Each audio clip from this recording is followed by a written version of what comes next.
All right, time to go back to a older one. So with this one, of course, we're doing the live action versions. It is occasionally nice to get away from the world of professional wrestling.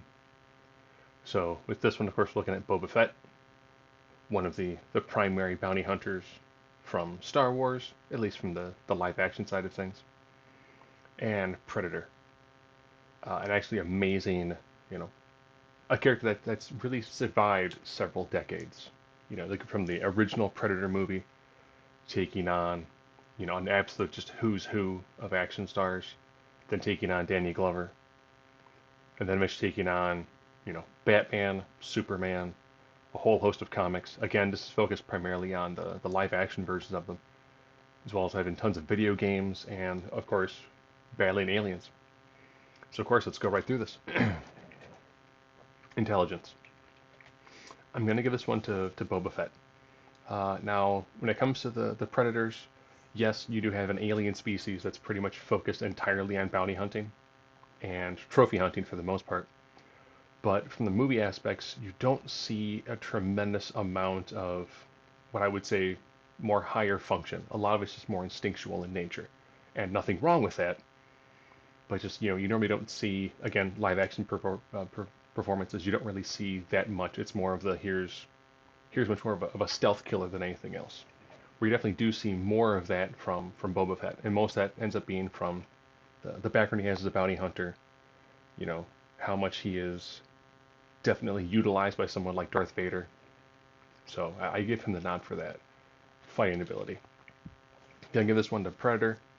Again, with this one, you're looking at this is a someone who's pretty much fought their entire life.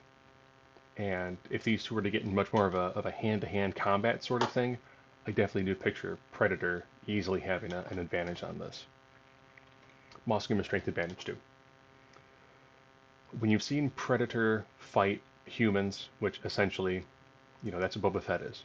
Even though he's a clone of Jango Fett, he doesn't have any sort of superhuman strength, so he's definitely going to be at a disadvantage when it comes to the vast majority of close range, as well as I do picture the Predator having spent the majority of its life actually actively hunting, definitely having a higher degree of muscle mass and definitely being stronger. Speed, jetpack. Boba Fett always has a jetpack on him, so he's definitely going to have that advantage when it comes to burst speed, as well as maneuverability, being able to be in the air. And vulnerability, you're looking at Mandalorian armor. I mean, that's the one thing about Predator throughout all the times you've seen him live action is he does get hurt fairly easily. He's not wearing a tremendous amount of armor, and he does bleed when he gets cut pretty easily. Where we look at someone like Boba Fett, yes, there's spots where there isn't armor, but definitely wearing a lot more armor than what you see from the Predator. Durability, I'm going to go with Predator on this one.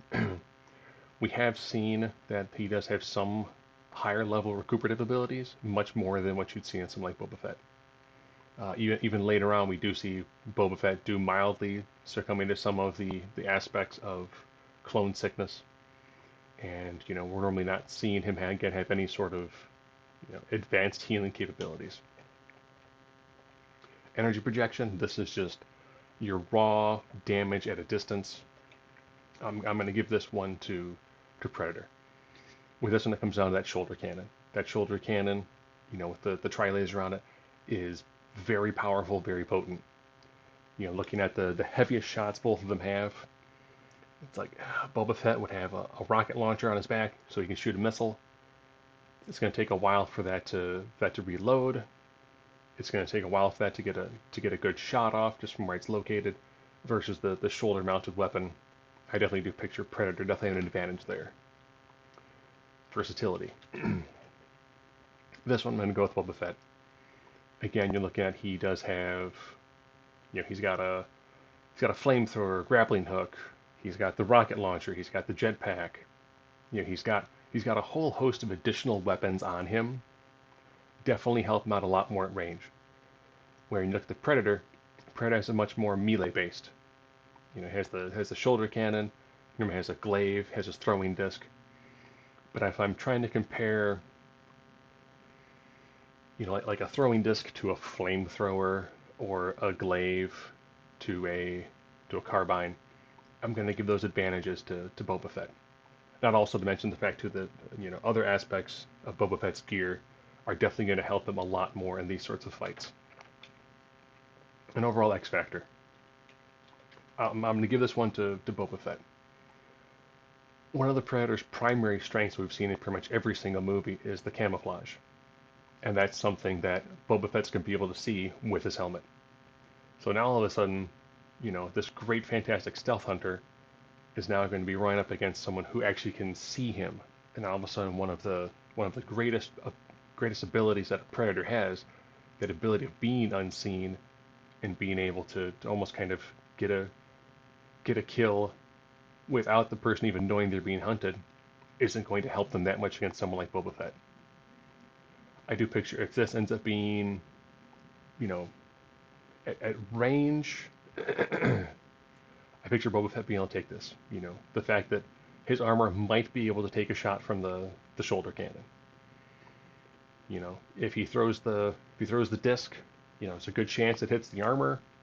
There's lots of ways for Boba Fett to be able to take a couple of shots, and I don't see the Predator being able to take any amount of the firepower that Boba Fett has from long range to medium range.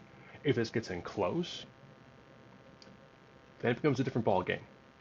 Up, up, up close, knowing what the Predator has when it comes to even things like like I mentioned before, the glaive, the wrist blades. Those are things I could see being able to do some damage up incredibly, incredibly close against someone like Boba Fett. But I don't picture this fight going. I picture us starting at long range because that's Boba Fett, and I picture us probably maybe making it to mid range, and then it's going to be flamethrower, grappling hook, and those sorts of things are going to be able to do just enough damage to Predator to easily end up giving Boba Fett a victory. Is it going to be a cakewalk? No. But I think if these two guys were to tangle, I do picture Boba Fett winning, not walking away entirely unscathed.